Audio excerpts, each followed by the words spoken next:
मान्या के सामने अरमान बड़े ताव से बैठा और मुस्कुराते हुए मान्या को ही देख रहा था। मान्या ने उससे पूछा, अंडस को क्यों बुलाया है तुमने मुझे? मान्या की बात सुन अरमान ने कहा, अंडस को इतनी भी जल्दी क्या है, आराम से पहले डिनर कर लो, उसके बाद हम आराम से बात करेंगे। मान्या ने सीधे माना करते हुए कहा, अंडस को नहीं, मैं डिनर सिर्फ अपने पति के साथ करती हूँ और किसी के साथ नहीं। अरमान को मान्या की बात सुन गुस्सा आ गया, लेकिन उसने खुद पर काबू करके एक मुस्कान के साथ कहा, अंडस को क्या कहा, पति? तुम उसे पति भी मानती हो? मान्या ने अरमान को देख कहा, अंडस को तुम्हें वो जानने की जरूरत नहीं है कि मैं उसे पति मानती हूँ कि नहीं। अरमान ने एक तीखी मुस्कान के साथ कहा, अंडस को मुझे पता है मान्या, तुमने ये शादी अपनी प्रॉपर्टी के लिए जल्दबाजी में की है, इसलिए तुम उस शादी में फंसी हो। क्यों तुम उस नकारे पंडित को अपना पति मान रही हो? तुम इतनी परफेक्ट हो, तुमसे शादी करने के लिए कितने बड़े बड़े लोग मौजूद हैं, लेकिन फिर भी तुमने उस पंडित से शादी कर ली और तुम उस शादी को निभा भी रही हो। मान्या ने अरमान को बिना कोई भाव के देखा और कहा, अंडस को तुम्हें कोई मतलब नहीं होना चाहिए कि मैंने शादी किस लिए की और मैं उसे निभा रही हूँ कि नहीं। अरमान ने चिढ़ के कहा, अंडस को मान्या, मैं तुम्हारे साथ काम करता हूँ, मुझे कैसे मतलब नहीं होगा, आखिर हम बिजनेस पार्टनर हैं। मान्या ने अरमान को रोकते हुए पूछा, अंडस को बिजनेस पार्टनर वो तुम मेरे, तुम्हें कोई गलतफहमी हुई है? अरमान, मैं तुम्हारे साथ किसी भी चीज से नहीं जुड़ी हूँ। तुम सिर्फ मिस्टर आनंद के बिजनेस पार्टनर हो एंड मैं उनके लोगों से कोई नाता नहीं रखती। अरमान का गुस्सा बढ़ गया, उसने गुस्से में कहा, अंडस को क्या मतलब है तुम्हारा? हाँ, तुम मुझसे जुड़ी नहीं हो, बचपन से लेकर अभी तक तुम मुझसे जुड़ी हो, तुम्हारा साथ रहने के लिए मैंने उस आनंद को तक अपनी बिजनेस दे दी और तुम बोल रही हो कि मैं तुम्हारा पार्टनर नहीं हूँ। मान्या ने एक कतई जहर जैसी मुस्कान के साथ ना में सिर हिला दिया और कहा, अंडस को चलो पता तो चला, तुमने अपने रेविडियर वाले बिजनेस को मिस्टर आनंद को क्यों दी थी? अब क्या करने वाले हो? मैंने तो सुना है अभी जामवाल रेडियन को लॉस्ट और क्राइसिस में चल रहा है, ऐसा ही रहा तो 2 साल के अंदर ही तुम्हारी। इतना बोल वो अपने जगह से खड़ी हो और हाथ से इशारा करते हुए कहा, अंडस को बर्बाद हो जाएगी। अरमान को बहुत ज्यादा गुस्सा आ रहा था, वो खड़ा हो गया और मान्या के सामने जाकर खड़ा हो गया जब वो डोर के करीब जा रही थी। अरमान को अपने सामने देख मान्या ने अपने हाथ बांध लिए और बोली, अंडस को और कुछ बोलना है तुम्हें? अरमान ने गुस्से से कहा, अंडस को ये सब तुम करवा रही हो ना? मान्या उसकी बात सुन हंसने लगी, वो बोली, अंडस को मैं क्यों करवाऊंगी, मुझे उसके लिए टाइम भी तो चाहिए, बेकार लोगों की जिंदगी से खिलवाड़ करने के लिए। इतना बोल साइड से जाने लगी तो अरमान ने उसका हाथ पकड़ लिया, जिससे मान्या को बहुत ज्यादा गुस्सा आ गया। उसने हाथ छुड़ाते हुए कहा, अंडस को हिम्मत कैसे हुई मुझे मरने की? मान्या का गुस्सा देख अरमान एक पल के लिए घबरा गया था। मान्या ने झट से अपना हाथ छुड़ा लिया और कहा, अंडस को आज तो तुमको मैं छोड़ दे रही, अगले बार ऐसी कोई गलती मत करना, नहीं तो अभी किसी तुम्हारी कंपनी ने लॉस्ट ही करवाया, ऐसा ना हो कि कल ही कंपनी बैंकक्रप्ट हो जाए। इतना बोल वो वहां से चली गई। अरमान को इतना गुस्सा आ रहा था कि उसने वहां चेयर उठा के नीचे पटक दिया और गुस्सा में चिल्ला के बोला, अंडस को मान्या, तुमने ये सही नहीं किया, ताश खेलने बहुत आता है ना तुम्हें, लेकिन तुम ये भूल रही हो जोकर सिर्फ खिलाड़ी के पास होता है। तुम्हें पाने के लिए मैंने उस आनंद के साथ वो डील भी की जिससे तुम मुझसे हमेशा के लिए नफरत कर सको। जिस चीज को तुम खोज रही हो वो तुम्हें सिर्फ मेरे पास आने से मिलेगी। इतना बोल उसने टेबल को भी एक किक कर दिया। वही मान्या बाहर आई ही थी कि उसके चेहरे पर किसी ने पीछे से कपड़ा रख दिया। मान्या संभाल पाती उससे पहले ही वो क्लोरोफॉर्म के कारण बेहोश हो चुकी थी। उसके पीछे जो आदमी था उसकी आंखें नीली थी और उसके चेहरे पर एक ब्लैक मास्क लगा हुआ था, जिससे वो बहुत खतरनाक लग रहा था। उसने मान्या को अपने कार के बैक सीट में रखा और वहां से चला गया। वहीं दूसरी तरफ शौर्य पूरे निकोलेड आइलैंड में मान्या की खबर निकल रहा था। उसे समझ नहीं आ रहा था ये मान्या गई कहाँ। अरे बेचारा कब से मान्या का पता लगाने के लिए पूरे रात अपने वेकेशन विला नहीं गया। उसने तो महक को भी नहीं बताया था कि वो कहाँ है। उसका फोन में महक के 50 से भी ज्यादा मिस्ड कॉल आ चुके थे, लेकिन शौर्य इतना बिजी था कि उसने एक भी कॉल नहीं उठाया और उसने एक मैसेज भी नहीं किया था। शौर्य को सुबह हो गया था लेकिन अभी तक मान्या नहीं मिली थी। उसे आरिफ को कांटेक्ट करने के लिए अपना फोन चेक किया तो उसकी आंखें हैरानी से भर गई। उसके फोन में महक के 50 से भी ज्यादा मिस्ड कॉल थे और मैसेज भी बहुत सारे थे। शौर्य को लगा कि महक को कॉल करके उसके बारे में पूछ लेना चाहिए, लेकिन जब वो महक को कॉल करता उससे पहले आरिफ का कॉल आ जाता है। उसे आरिफ का कॉल देख शौर्य की हालत खराब हो जाती है कि आरिफ की क्या जवाब दे, क्योंकि मान्या अभी तक मिली नहीं थी। उसने जैसे तैसे खुद को मना कर कॉल उठाया और कुछ बोलता उससे पहले ही आरिफ की गहरी आवाज आए, अंडस्को तुम्हें अब मान्या को खोजने की जरूरत नहीं है, घर जाओ, मेरी बहन इंतजार कर रही होगी तुम्हारा। आरिफ की बात सुन शौर्य जी सर बोला ही था कि आरिफ ने कॉल कट कर दिया। शौर्य खुश था कि अब वो घर जा सकता है, लेकिन क्या मान्या आरिफ को मिल गई है, ये सवाल का जवाब खोजने के लिए उसके पास सच में ताकत नहीं थी। वो बहुत ज्यादा थका हुआ था, शाम से सुबह हो चुकी थी और शौर्य ने न डिनर किया था न आराम, बेचारा बहुत थका हुआ था। वो जैसे तैसे के घर पहुंचा ही था कि उसे कुछ गलत होने का अंदाजा होने वो जब घर में एंटर किया तो हैरान हो गया। पूरा घर बला सामान बिखरा हुआ था और उसे देख ऐसे लग रहा था जैसे कि कोई तूफान उनके घर से गुजरा हो। शौर्य ये देख घबरा गया और उसे महक की टेंशन होने लगी। वो जल्दी से महक को आवाज लगता है, लेकिन महक वहां बिल्कुल भी नहीं था। वो जल्दी से अपने रूम में जाता है जहां काफी अंधेरा था, लेकिन बाहर खिड़की से आ रही रोशनी कमरे को थोड़ी रोशनी प्रदान कर रही थी। उसने रूम में देखा जहां महक वही सोफे में बैठी हुई है। वो जल्दी से उसके पास गया तो देखता है महक बिल्कुल भावहीन सामने देख रही थी। शौर्य ने जल्दी से पूछा, अंडस्को महक तुम्हें क्या हुआ, ये कमरे की हालत किसने ऐसी की। महक ने कुछ नहीं कहा, उसको देख लग रहा था कि वो शौर्य से बात ही नहीं करना चाहती। शौर्य ने उसे देख चिल्ला के कहा, अंडस्को महक बताओ क्या हुआ है तुम्हें। महक ने अब उसे देखा जहां शौर्य उसे परेशानी से देख रहा था। महक ने कहा, अंडस्को ये तुम पूछ रहे हो शौर्य। शौर्य महक की इतनी ठंडी आवाज सुन एक बार के लिए जम ही गया, फिर भी उसने खुद को संभालते हुए कहा, अंडस्को क्यों, मैंने क्या किया है।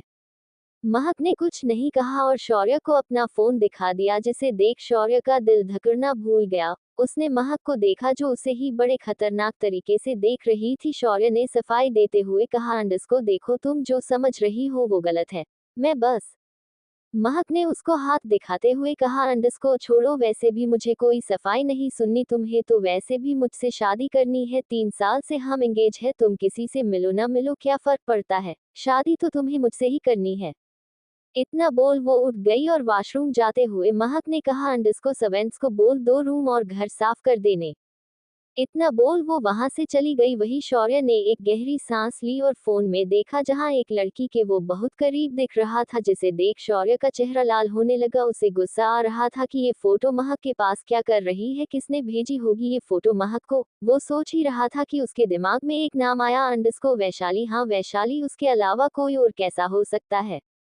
उसको बहुत ज्यादा गुस्सा आ रहा था। उसने वो फोन को लेकर रूम से बाहर निकल गया और कहीं जाने लगा। उसने एक होटल के सामने अपनी कार रोक देता है और कार से गुस्से से निकलता है और रिसेप्शनिस्ट से रूम नंबर जानकर वैशाली के रूम के पास जाता है, लेकिन जब वो जा रहा होता है तब वो सामने किसी को देख हैरान रह जाता है। वही महक बहुत समझदार थी, उसे पता था शौर्य ने कुछ गलत नहीं किया होगा, लेकिन फिर भी थी तो उसकी मंगेतर। उसे भी बुरा लगता था जब उसने शौर्य के साथ एक लड़की को इतने करीब खड़े देखा तो उसके दिल में बहुत दर्द हुआ। वही जानती थी वो कितने मुश्किल से खुद को संभाला था। उसने अपनी आंखें बंद की, सवार के ठंडे पानी को खुद पर महसूस करने लगी। ऐसा लग रहा था वो अपने गुस्से को शांत कर रही थी तो वो नायर फैमिली की बेटी। नायर फैमिली देश की सबसे बड़ी अमीर खानदानों में गिना जाता था और साथ साथ रहस्य भी अपनी बात अपने में रखने की उनकी बहुत पुरानी आदत थी।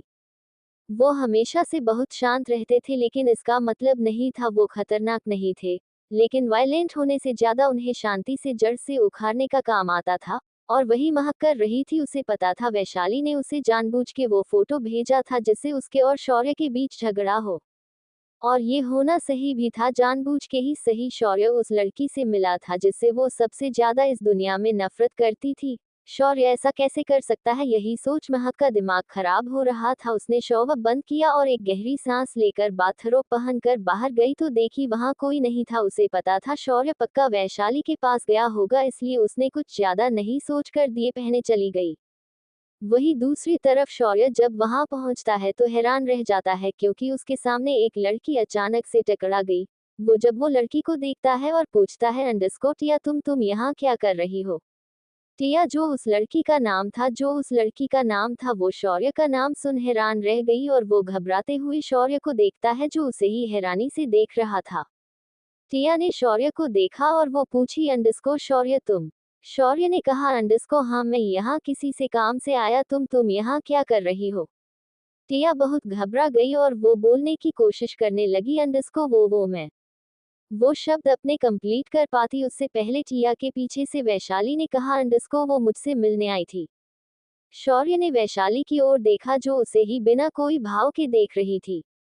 शौर्य ने वैशाली को जब देखा तो उसका गुस्सा फिर से बढ़ गया। वो बोला अंडरस्कोर टिया तुमसे मिलने क्यों आएगी। वैशाली ने शौर्य को देख हंसते हुए कहा अंडरस्कोर तुम्हारी उस नई नवेली मंगेतर को मेरे भेजे गए तुम दोनों के फोटोज पसंद नहीं आए इसलिए उसने टिया को यहाँ बुला लिया और उसके साथ ऐसा बिहेव किया जिसके बारे में तुम सुन भी नहीं सकते। वैशाली की बात सुनकर शौर्य ने परेशानी से टिया को देखा जो सच में बहुत बुरी हालत में दिख रही थी। उसके गाल में उंगलियों के निशान थे जिससे साफ पता चल रहा था कि किसी ने टिया पर हाथ उठाया है। शौर्य ये देख परेशान हो गया और उससे पूछा कि ये कैसे हुआ किसने किया। वैशाली ने मुस्कुराते हुए कहा अंडरस्कोर तुम्हारी वुड बी वाइफ ने उसे पता नहीं क्या परेशानी है इस लड़की से। टिया ने आंखें लाल कर वैशाली को देखा जो मुस्कुरा के उसे ही देख रही थी।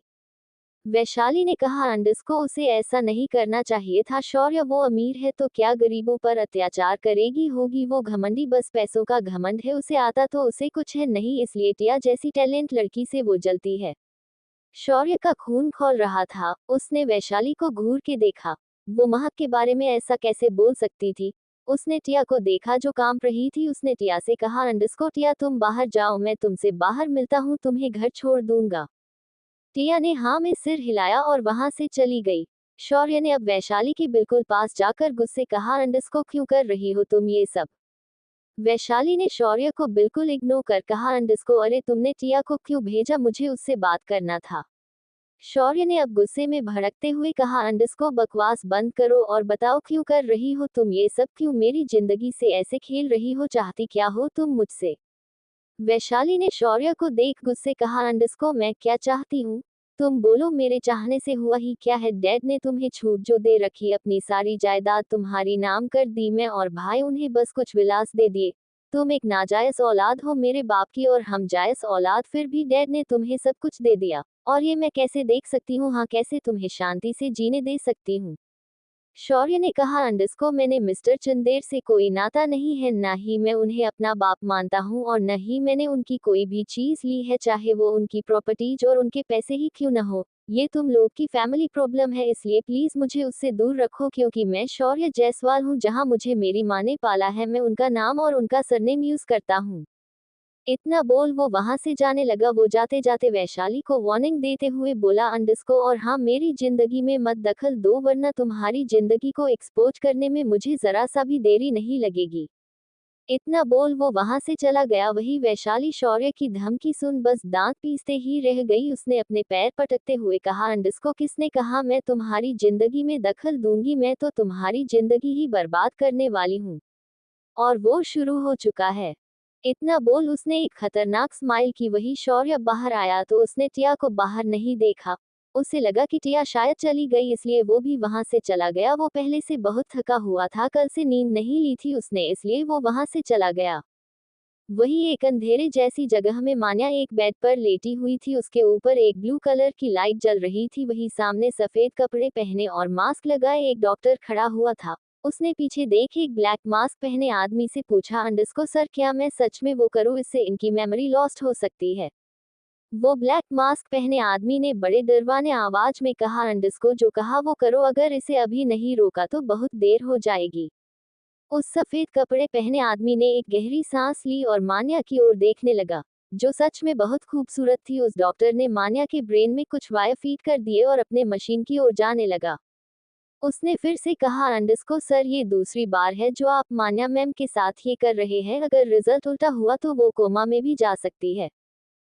उस आदमी ने अपनी मुठिया कस ली और उसकी नीली आंखें अभी इतनी गहरी दिख रही थी जैसी कि उसमें कोई भी डूब जाए जैसे कि वो एक गहरा समुद्र हो। उसने अपना मास्क अपने चेहरे से हटाया और उस डॉक्टर की ओर देखकर कहा अंडरस्कोर सार्थक जो मैंने कहा वो डिसीजन आखिरी है इसलिए वो करो जिसके लिए तुम्हें यहाँ बुलाया है।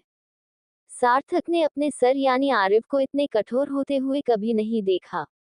मान्या की जान की फिक्र नहीं थी उसे। उसे समझ क्यों नहीं आ रहा था कि वो अपना मकसद के लिए खुद ही मान्या का दुश्मन बनकर उसकी जिंदगी से खेल रहा है।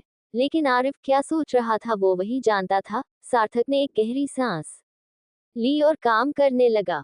वही आरिफ दूर बैठे कांच में बंद एक को कंटेनर को देखा जहां मान्या तारों से घिरी हुई सो रही थी। पिछले बार जब मान्या की उसने मेमोरी के साथ ये प्रोसेस किया था तो वो फेल हो गया था, लेकिन इस बार नहीं। मान्या को समझना पड़ेगा कि कुछ काम वो नहीं कर सकती। आरिफ ने एक गहरी सांस ली और अपनी बीवी को देखने लगा जो अब तक खत्म हो चुका था। वही सार्थक वर्ड रूम से बाहर आया। उसके चेहरे ना खुशी के भाव साफ दिखाई दे रहे थे। वो आरिफ से नाराज था। आरिफ ने कहा अंडस्को काम हो गया। सार्थक ने हाँ में सिर हिलाया और कहा अंडस्को हाँ हो चुका है। अब मुझे भी यहाँ से जाना चाहिए। आरिफ जनता था सार्थक बहुत नाराज है उससे, लेकिन सार्थक वो क्या ही समझता कि वो ये सब क्यों कर रहा है। उसने सार्थक को जाने की इजाजत दे दी और सार्थक वहां से चला गया। वही आरिफ अब बस मान्या के होश में आने का वेट करने लगा कि कब वो उठेगी। 7 दिन हो चुके थे लेकिन मान्या को होश अभी तक नहीं आया था। आरिफ ने मान्या को निकोलेन से वापस इंडिया ले आया था। वो अभी एक बड़े से विला में थे। वो मान्या का विला नहीं था, शायद वो विला आरिफ का था, दूर कहीं जंगलों में जो उसके बीच में था। मान्या को होश नहीं आने से आरिफ बड़ा परेशान था। उसने सार्थक को वही बुलावा लिया था और उसका चेकअप कराने के लिए, लेकिन सार्थक वो तो आरिफ से इतना नाराज था वो उससे सीधे मुंह बात नहीं कर रहा था। वो अभी मान्या की आंखों को चेक कर रहा था। मान्या की आंखें सफेद हो चुकी थी, उसकी चमक भी चली गई थी, लेकिन वो अभी खूबसूरत दिख रही थी। लेकिन उसकी खूबसूरती को देख लग रहा था कि वो फीकी पड़ चुकी है। सार्थक ने पीछे आरिफ से कहा अंडस्को सर मैं कह रहा हूँ यहाँ इस जंगल में रखने से अच्छा है आप इन्हें मेरे साथ मुंबई ले चले। वहाँ इनका अच्छा ट्रीटमेंट होगा और वो जल्दी होश में आ जाएगी। आरिफ ने सीधे माना करते हुए कहा अंडस्को तुम्हें पता भी है मान्या कितनी बड़ी एक्ट्रेस है, वहां अगर लेकर गया तो कोई ना कोई पपराजिस उसके पीछे लग जाएगा। तुम समझते क्यों नहीं जो करना यही करो। आरिफ की बात सुन सार्थक भड़क गया और वो बोला अंडस्को सर आपका दिमाग खराब है, यहाँ इस जंगल में मैं क्या करूंगा। हाँ और किसने आपको इस जंगल के भीतर विला बनाने बोला था। हाँ यहाँ मुझे क्या ही मिल जाएगा मान्या मैम का ट्रीटमेंट करने के लिए। आरिफ ने चिढ़ के कहा अंडस्को मुझे भी कोई शौक नहीं है यहाँ रहने का, वो तो उसका इसका मुंह बोला भाई युवराज बाहर इसे खोज रहा है, इसे मुझे ये वाला विला में लाने के अलावा और कोई आइडिया नहीं मिला। सार्थक ने कहा अंडस्को बड़ा महान काम किया है आपने, वैसे आपको इतना क्यों डर है उस युवराज से, आप तो महान आरिफ नायर हो, नायर फैमिली के। आरिफ ने कहा अंडस्को हाँ मैं हूँ नायर फैमिली का, लेकिन रिश्तेदारी नाम की भी कोई चीज होती है। अब युवराज मुंह बोला ही सही है तो मेरा साला ही एंड मान्या उसकी बहन, बोलो अगर उसको पता चला उसकी बहन की मैंने याददाश्त ही मिटा दी है तो कैसा होगा। बोलो हूँ। आरिफ इतने भोलेपन से बोल रहा था जैसे कि उसने गलती से मान्या के साथ इतना सब कांड कर दिया, बट हमारे सार्थक बाबू आरिफ के मोह जाल में नहीं फंसने वाला था। उसने कहा अंडस्को मैं तो चाहता हूँ उन्हें पता चले कि आपने उनकी बहन के साथ कितना अत्याचार किया है और वो अपनी बहन को आपसे अलग करके रखे। आप जैसा पति लोगों को मिले तो उनकी पत्नी को उसके पतियों से खतरा होगा। आरिफ ने गुस्सा करते हुए कहा अंडस्को क्या बकवास कर रहे हो, वो मेरी वाइफ है, मेरी माफिया बीवी, वो क्या उसका वो बाप भी हम दोनों को अलग नहीं कर पाया था, युवराज कौन ही लगता है। सार्थक कंफ्यूज हो गया और बोला अंडस्को बाप कौन, बाप आपका मतलब है उस आनंद मानंद से है। सार्थक की बात सुन आरिफ चुप हो गया। उसने कुछ नहीं कहा, गुस्से में उससे वो सच निकल गया जिसको वो दुनिया के सामने नहीं लाना चाहता। उसने सार्थक से बस इतना कहा अंडस्को ये बताओ मान्या कब तक होश आएगा। सार्थक समझ गया आरिफ बात बदलने की कोशिश कर रहा है। उसने एक गहरी सांस ली और कहा अंडस्को आपकी जैसी हरकतें हैं वैसे तो उन्हें साल भर लग जाएगा। आरिफ ने सार्थक को घूर के देखा तो सार्थक ने उल्टा आरिफ को घूरा और कहा अंडस्को जी हाँ यहाँ इनका ट्रीटमेंट नहीं हो पाएगा, इसलिए सर प्लीज समझिए और मुंबई चलिए, वहाँ वो अच्छे से ट्रीटमेंट अच्छे से होगा। सार्थक की बात सुन आरिफ को भी अब सही लगी। पहले ही वो गिल्ट में था कि मान्या को होश उसके कारण नहीं आ रहा है, अब अगर मुंबई जाकर ही वो ठीक हो सकती है तो ठीक है, फिर उसे मान्या को लेकर चले जाना चाहिए। आरिफ ने गहरी सांस ली और कहा अंडस्को ओके चॉपर रेडी करो, हम शाम को ही मुंबई के लिए निकल रहे हैं। सार्थक ये सुन खुश हो गया। चलो आरिफ ने उसकी बात मानी तो सही, इतना सोच वो जल्दी से हाँ बोला और वहां से चला गया। वही आरिफ मान्या के बेड के सामने जाता है और उसके पास बैठकर मान्या के हाथ को पकड़ लेता है और अपने हाथ में लेकर उसे किस करके बोला, अंडस्को क्या मैं गलत कर रहा हूँ तुम्हारे साथ? मैं जानता हूँ मान्या मैं एक अच्छा हस्बैंड नहीं बन पा रहा हूँ तुम्हारे कारण, लेकिन जिस दिन मेरा मकसद पूरा हो जाएगा उस दिन तुम मेरा वो प्यार देखोगी जिसे तुमने कभी इमेजिन भी नहीं किया होगा। इतना बोल उसने मान्या को देखा और एक मुस्कान के साथ उसके हेड पर एक किस करता है और कहता, अंडस्को उसके लिए तुम्हें वो सब भूलना पड़ेगा जिससे तुम्हें खतरा है और तुम्हें वो खतरे की तरफ में जाते हुए नहीं देख सकता, चाहे इसके लिए मुझे कुछ भी करना क्यों न पड़े।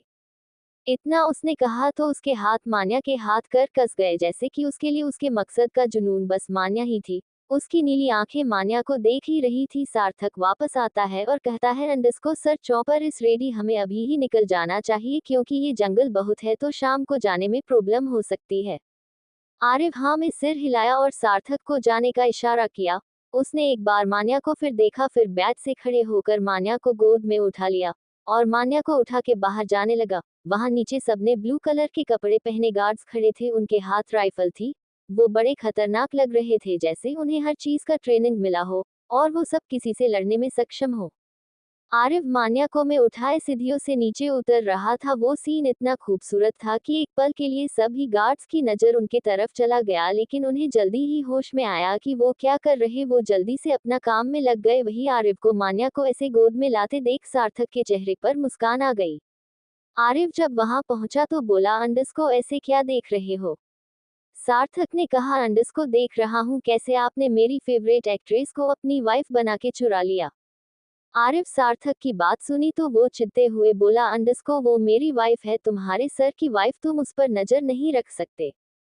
सार्थक ने कहा, अंडस्को तो क्या हुआ है, तो एक्ट्रेस ही, वो भी मेरी फेवरेट एक्ट्रेस। हाय मेरे हमसफर में क्या काम किया था उन्होंने, तब से मैंने इनको अपना क्रश मान लिया था। आरिफ सार्थक को घूरते हुए कहा, अंडस्को अभी फेवरेट एक्ट्रेस थी अब क्रश हो गई, तुम तो वक्त के साथ रिश्ता भी बदल रहे हो।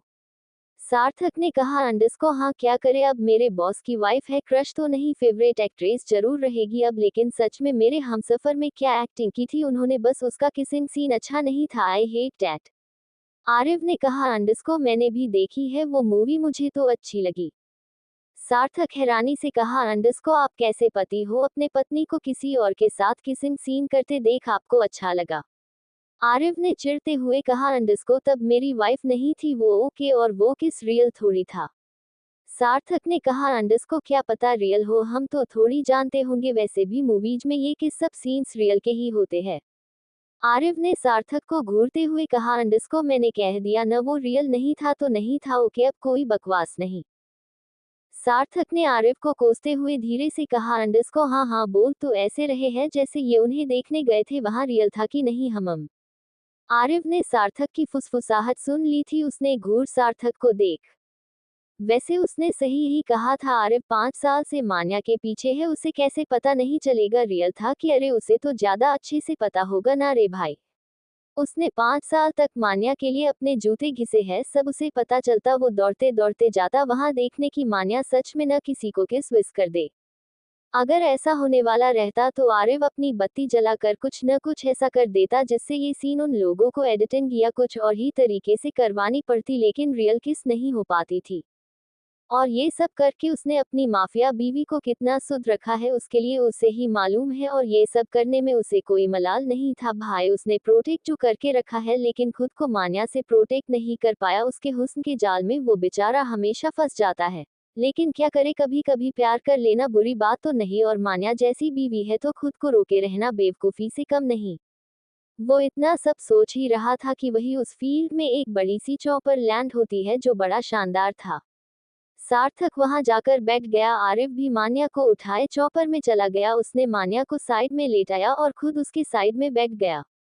उसने पायलट को चौपर स्टार्ट करने को कहा और एक तेज हवा के साथ वो लोग अब जमीन से आसमान की तरफ उड़ान भर दी। वो लोग जैसे ऊपर पहुंचे, चारों तरफ घना जंगल था जहां एक वाइट कलर विला दूर से चमक रहा था। आरिफ ने ये विला कुछ शांति से अकेले बिताने के लिए बनवाया था। जब वो परेशान होता यहाँ आ जाता उसे एक सुकून मिलता था। यहाँ वो लोग अब जंगल पार कर समुद्र के रास्ते मुंबई जा रहे थे, जो शायद शाम तक तो पहुंच जाने वाले थे।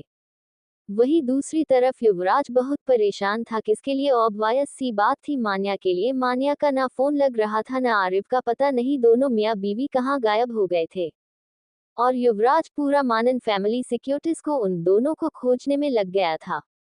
लेकिन एक भी खबर बाहर नहीं आई थी कि वो दोनों है कहाँ। उसने शौर्य से भी पूछा था लेकिन उसे भी नहीं पता था। अरे क्या ही पता होगा उसे, जब आरिफ छुपाने में आए ना तो 11 मुल्कों की देश भी उसे खोज नहीं सकती, तो नायर फैमिली के गार्ड्स क्या ही खोजते उसको। और अभी तो मान्या के साथ गायब है, डबल धमाका के साथ। पता नहीं आरिफ क्या ही उसे दिल का दोहरा देने वाला है।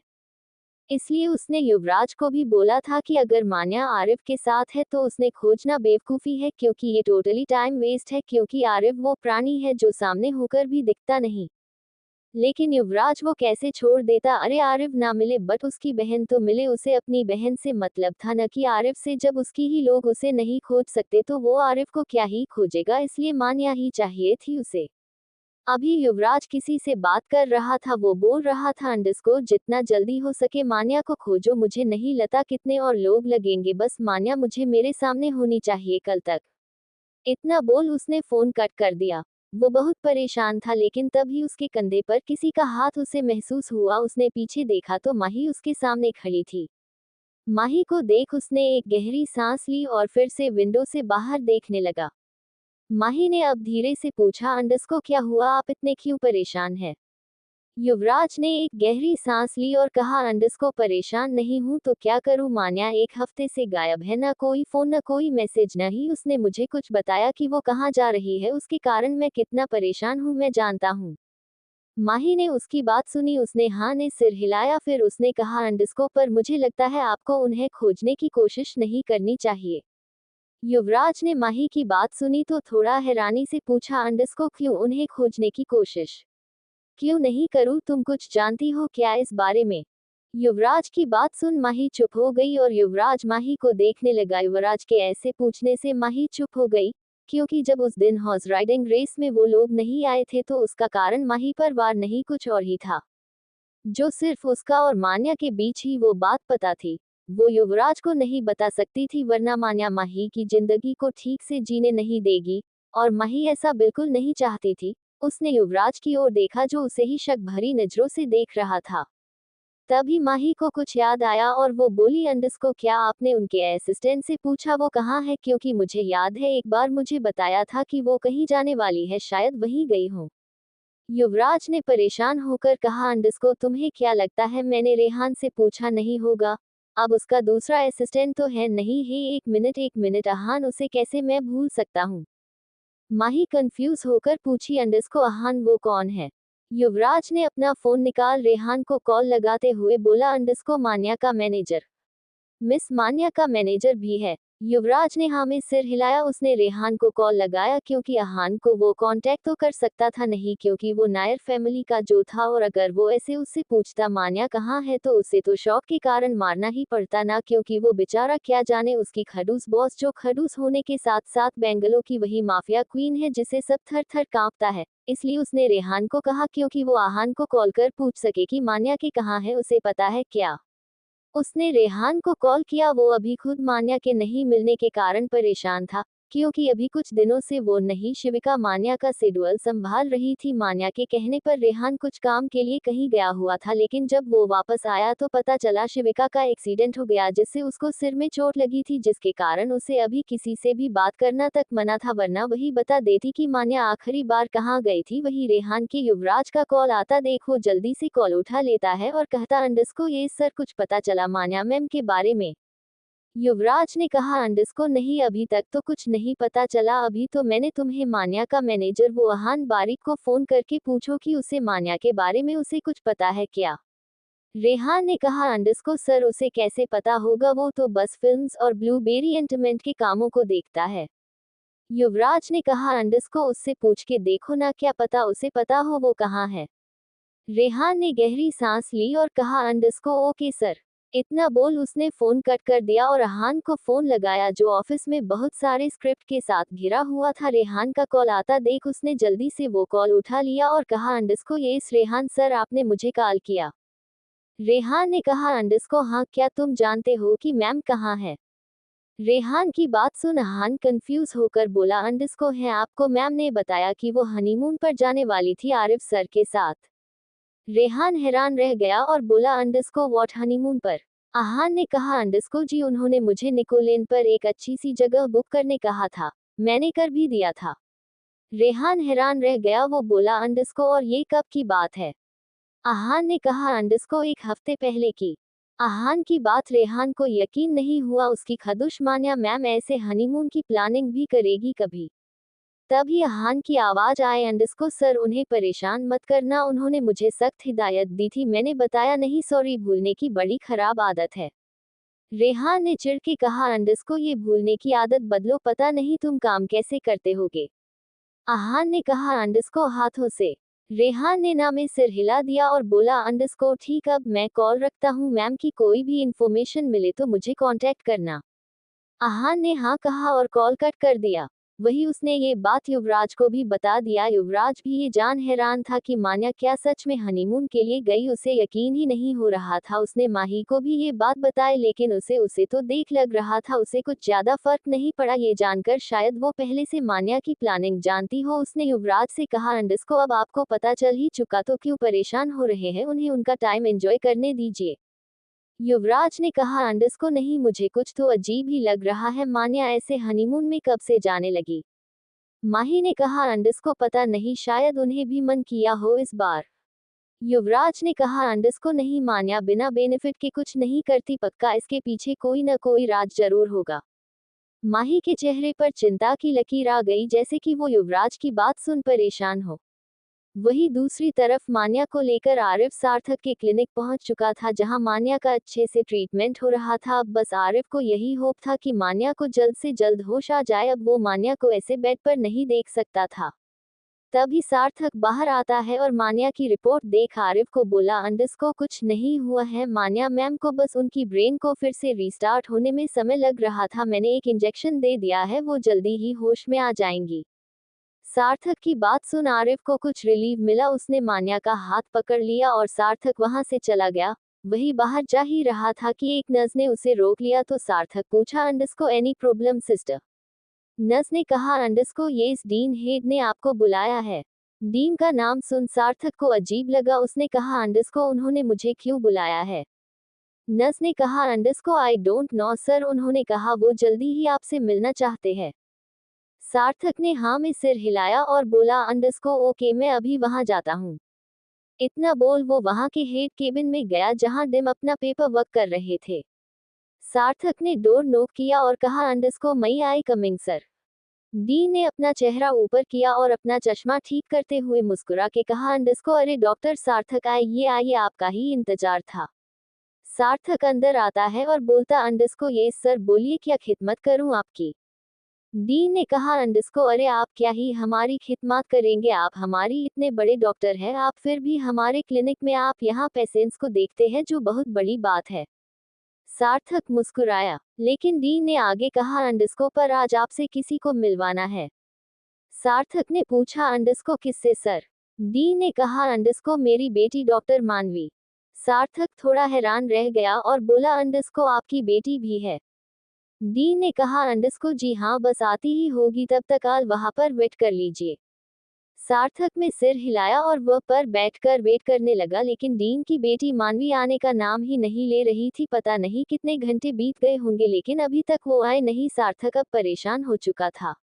वही पूरी रात मान्या के हाथ पकड़े आरिफ वहीं पर सो गया था, तभी उसे महसूस हुआ कि उसके सर पर कोई हाथ फेर रहा है, जिससे आरिफ चौंकते हुए अपना सिर ऊपर कर लिया और मान्या को देखा जिसकी आंखें खुल चुकी थी। वही मान्या अपने सामने आरिफ को देख चौंक जाती है और पूछती है अंडस्को कौन हो तुम। मान्या को होश आता देख आरिफ खुश हो जाता है और वो कुछ कह पता उससे पहले ही मान्या उससे कहती है अंडस्को तुम कौन हो। आरिफ ये देख हैरान रह जाता, तभी मान्या ने कहा अंडस्को मैं कहाँ हूँ। आरिफ ने कहा अंडस्को मान्या तुम अभी हॉस्पिटल में हो। मान्या ने आरिफ को कंफ्यूज होकर देखा और कहा अंडस्को कौन मान्या। आरिफ हैरान होकर मान्या को देखने लगा, उसने कहा अंडस्को मान्या तुम मान्या मानन हो, मानन फैमिली बेटी। मान्या अपना सिर पकड़ ली और चिल्लाते हुए बोली अंडस्को है ये सर क्यों दर्द हो रहा है। फिर उसने आरिफ की बात सुनी तो बोली अंडस्को कौन मानन फैमिली। वो सब छोड़ो और जल्दी कुछ करो, मेरा सर दुख रहा है। आरिफ हड़बड़ा गया। वो जल्दी से सार्थक को बुलाने के लिए उसे कॉल करता है, जो अभी भी डीन के केबिन में बैठा हुआ था। वो जब आरिफ का कॉल आता हुआ देखता है तो जल्दी से उठा लेता है और बोला, अंडस्को। हाँ सर।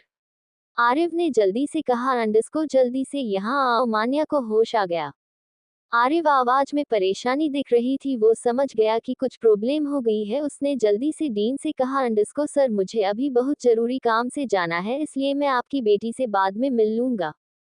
डीन उसे रोकना चाहता था लेकिन रोक नहीं पाया। वही सार्थक केबिन से बाहर आ गया और वार्ड के ओर जा ही रहा था कि वो किसी से टकरा गया। वो जल्दी से बोला, अंडस्को आई एम सॉरी। इतना बोल वो जल्दी से वो मान्या के वार्ड के ओर चला गया। वही वो लड़की बोली, अंडस्को कैसा अजीब आदमी है। इतना बोल वो भी जाने लगी। वो केबिन को नॉक करती है।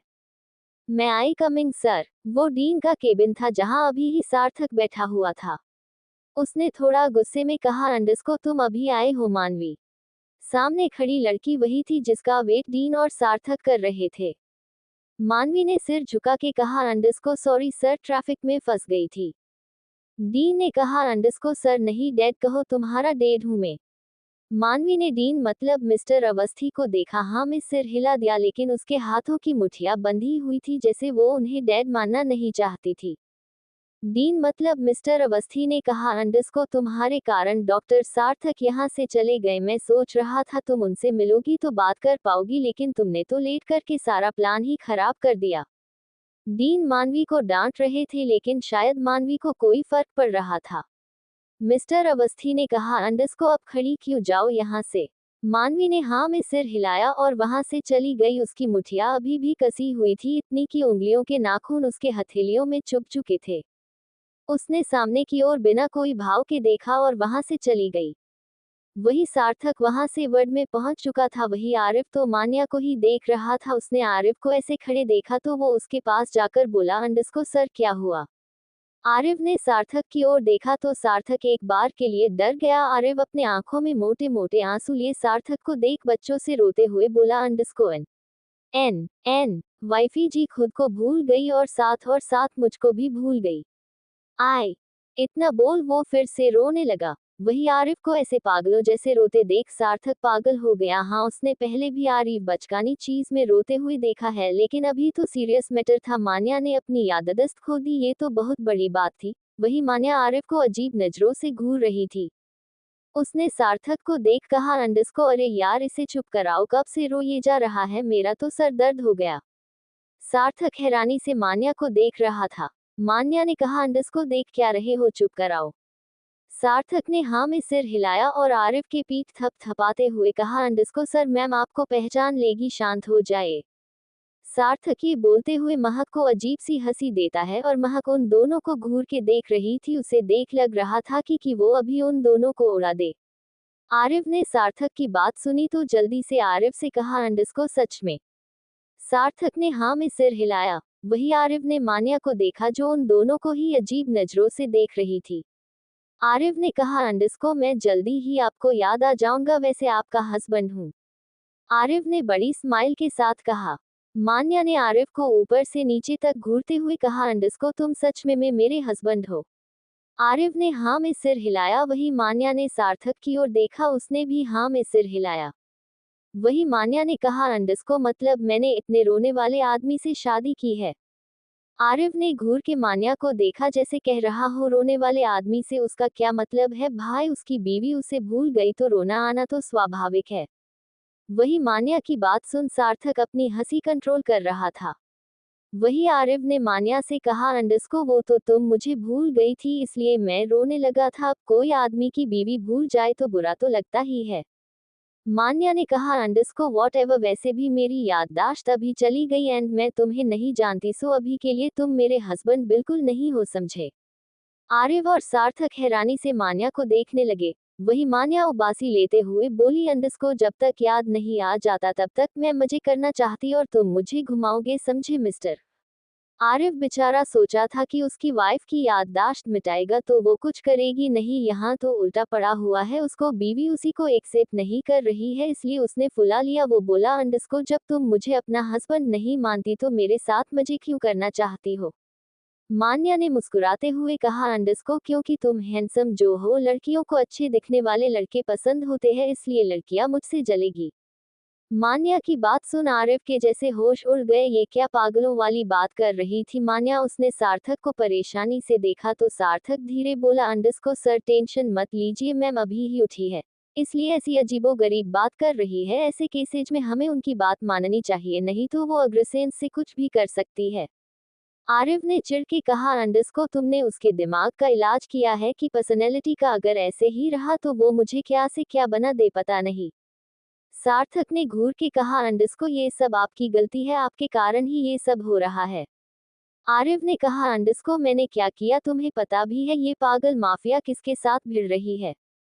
वही मान्या आरिफ और सार्थक को ऐसे खुसुर फुसुर करते देख बोली अंडरस्को अपनी ये बातें बंद करो और मेरे लिए खाना लाओ। मान्या ने बिल्कुल मालकिन जैसे उन दोनों ऑर्डर दिया। आरिफ ने कहा अंडरस्को आप मुझे ऑर्डर दे रही है?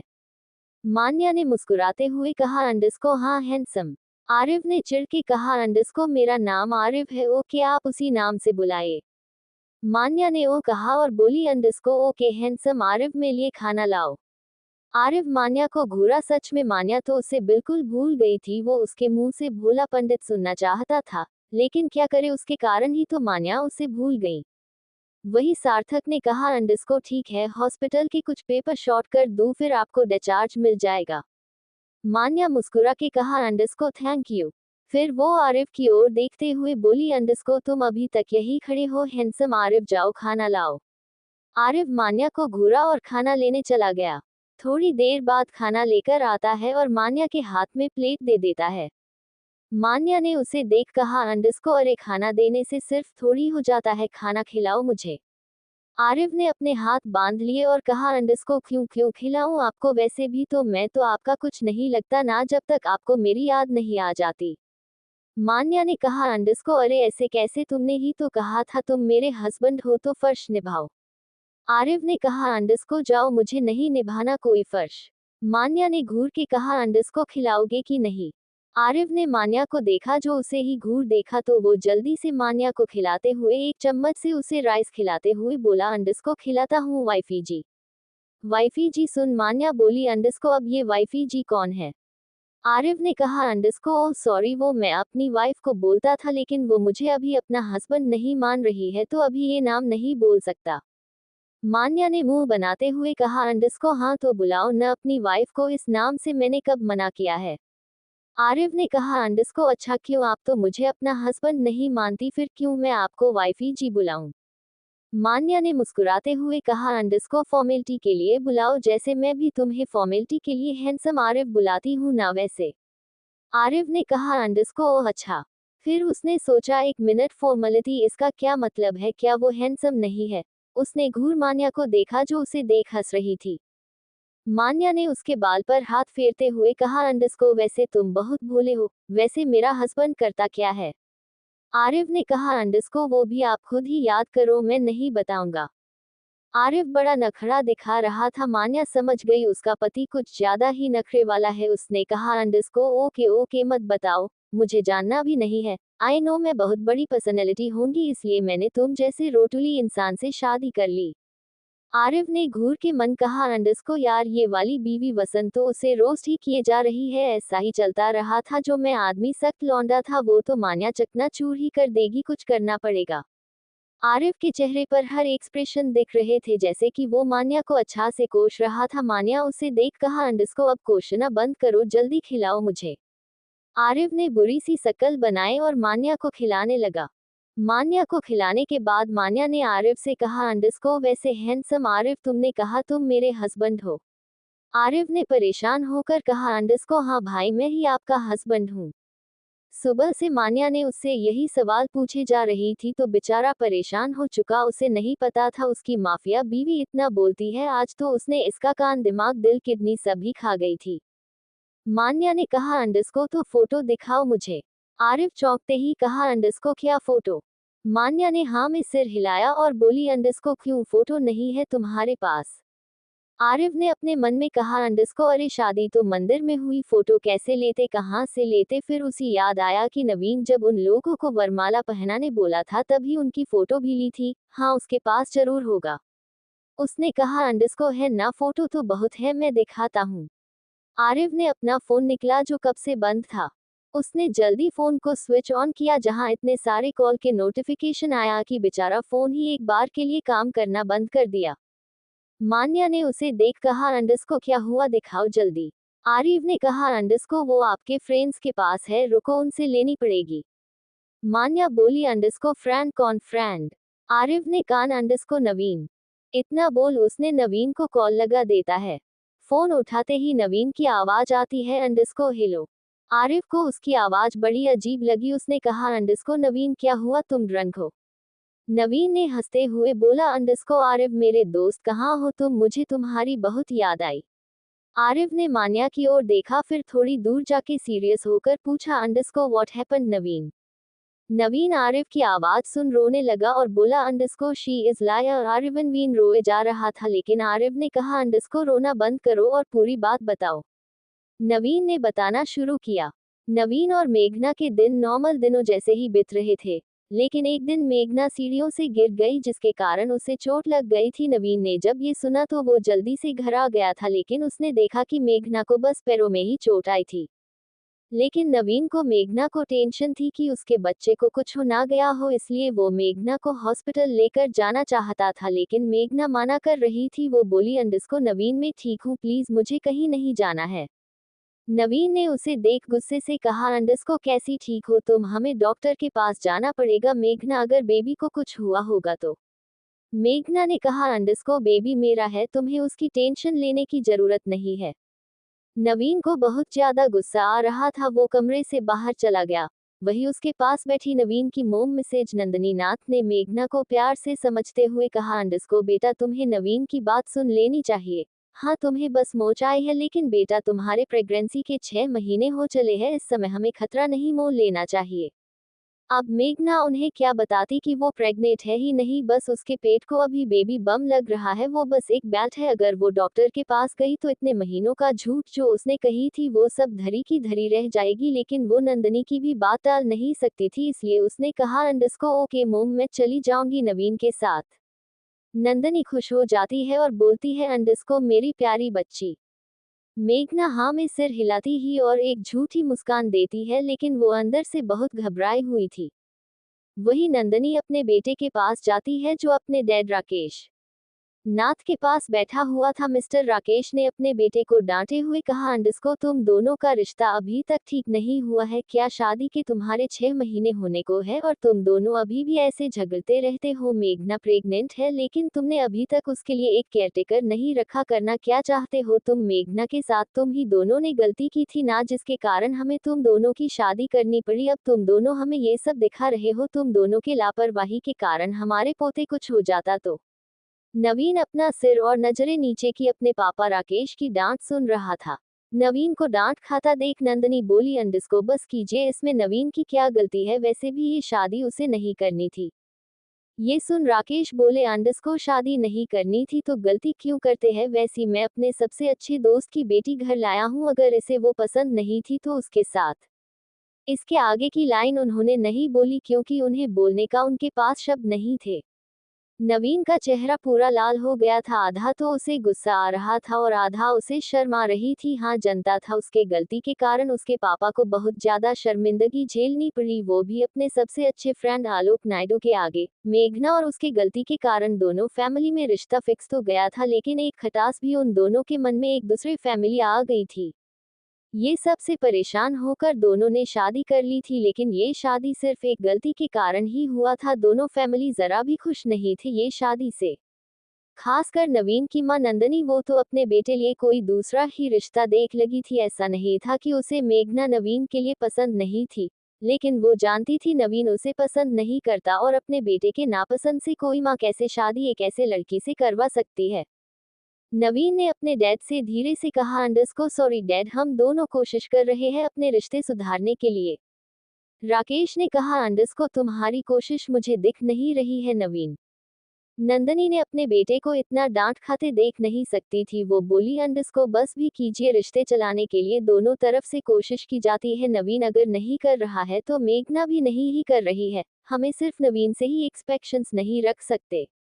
राकेश ने कहा, अंडस्को मैं उसे भी समझाऊंगा, लेकिन पहले अपने बेटे को समझा दूं। अगर हम सही समय में घर नहीं आते तो मेघना का क्या होता, तुम जानती ही हो ना। नंदनी ने गहरी सांस ली और कहा, अंडस्को जो हो गया सो हो गया, अब इस बारे में बातें करके फायदा नहीं है। अभी बस हमें मेघना को डॉक्टर के पास लेकर जाना चाहिए। राकेश ने हाँ में सिर हिलाया और वहां से अपने रूम चला गया। वहीं नंदनी ने नवीन के बालों को संभालते हुए कहा, अंडस्को मेघना मान गई है, तुम उसे डॉक्टर के पास लेकर जाओ। नवीन ने अपनी मोम को देखा जो उसे मुस्कुरा के देख रही थी। सच में उसकी मोम के अलावा उसे कोई अच्छे से समझ नहीं सकता। उसने हाँ में सिर हिलाया और मेघना के रूम में गया। मेघना अब उठ में बैठ गई थी। उसने नवीन को देख कहा, अंडस्को मैं जाऊंगी, लेकिन वहां जहां मैं रेगुलर चेकअप के लिए जाती हूँ। नवीन ने उसे देख कहा, अंडस्को जहां चलना है चलो, बस मेरा बच्चा ठीक हो। मेघना ने हाँ में सिर हिलाया। वो जानती थी नवीन की फैमिली बस ये बच्चे के कारण ही नवीन से शादी उससे करवाई थी, क्योंकि वो नवीन की शादी कहीं और ही करवाने वाले थे, लेकिन उन दोनों के कारण जबरदस्ती उसकी शादी नवीन से करवानी पड़ी। इतना सोच एक नवीन के साथ हॉस्पिटल के लिए निकल गई। उसे डर भी लग रहा था कुछ पता न चल जाए नवीन को, लेकिन वो जाने के माना भी नहीं कर सकती थी।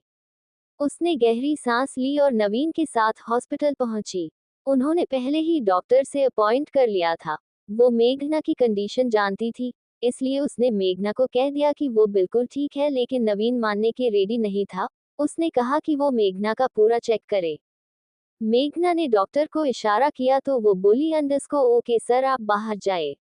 नवीन ने हाँ में सिर हिलाया और वहां से चला गया। डॉक्टर ने मेघना को कहा, अंडस्को मेघना कब तक ये झूठ बोलोगी, तुम देखो नवीन अपने बच्चे के लिए कितना ज्यादा वरीड है। मेघना ने फीकी मुस्कान के साथ कहा, अंडस्को हाँ जानती हूँ, लेकिन कुछ नहीं कर सकती मैं, ये वो झूठ है जिसे बोल मैं इतना फंस चुकी हूँ कि उसे बाहर में कभी आ पाऊंगी कि नहीं पता नहीं। उस डॉक्टर ने कहा, अंडस्को बट मेघना तुम भी टीके समझो, ये झूठ वो झूठ है जो सच हो ही नहीं सकता। मेघना ने नीचे अपना सिर करके कहा, अंडस्को अब फर्क नहीं पड़ता, मुझे बस नवीन के साथ रहना है, उसके लिए अगर ये झूठ भी बोलना पड़े तो मैं रुकूंगी नहीं। इतना बोल वो उठ जाती है और पीछे जैसे मुड़ती है तो हैरान रह जाती है, क्योंकि सामने नवीन खड़ा उसे ही देख रहा था। मेघना को लगा कि नवीन ने उसकी बात सुन ली। उसका दिल बहुत धक धक कर रहा था। उसने कहा, अंडस्को ट्रीटमेंट हो गया क्या, हमें घर जाना है, मोम का कॉल आया था, तुम्हारे पेरेंट्स घर आए हैं। मेघना ने जब ये सुना तब उसके जान में जान आया। नवीन बिल्कुल नॉर्मल बात कर रहा था। उसने कहा, अंडस्को हाँ हो गया, चलते हैं। इतना बोल वो वहां से जाने लगते हैं। नवीन ने एक बार डॉक्टर को देखा और वहां से चला गया। पूरा रास्ता नवीन शांत था। उसे देख मेघना को पता नहीं क्यों लग रहा था कि आज बहुत बुरा होने वाला है। उसने नवीन को देख कहा, अंडस्को मोम डेड क्यों आए हैं। नवीन ने उसे देख कहा, अंडस्को तुम भूल कैसे गई, तुम प्रेग्नेंट हो और 6 महीना हो चुका है तो उसकी पूजा होगी। मेघना ने हाँ में सिर हिलाया, लेकिन नवीन उसके दिमाग में तो कुछ और ही चल रहा था। उसने अपना फोन देखा जहां किसी की रिपोर्ट की फोटो थी और उसने मेघना की ओर देखा, फिर कार चलाने लगा।